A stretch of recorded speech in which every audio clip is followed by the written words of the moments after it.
The best part about having a 3D printer is how the students react to their models. I mean, seeing the kindergartners, they're full of joy. Hi, my name is Carol Redmond. I'm the gifted talented teacher for elementary students at Cherry Creek Academy.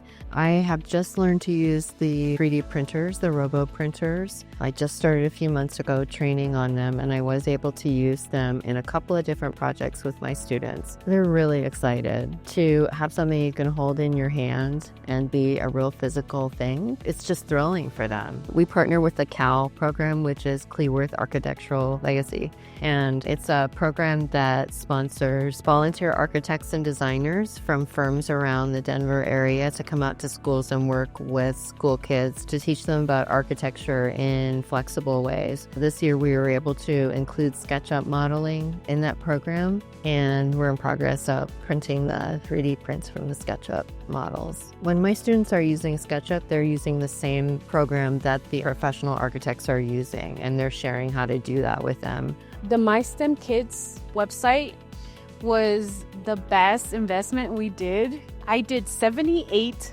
print jobs on the span of a week, and that was possible because of the speed of the printers. We'll have the kindergartners create a drawing. So they'll draw a picture of an animal, and then we give these to our 8th grade students, and they'll use Tinkercad to create a 3D version of it, which we have the finished product here. So you can kind of see like the before and after. I think for me, I just love seeing like the before and after, like seeing like an idea or like something that we have on paper that we're like, we're going to make this into 3D, and to be able to see like the creations and like the students' creativity that they put in with their designs, and to see like the after product and like what we've created at the end.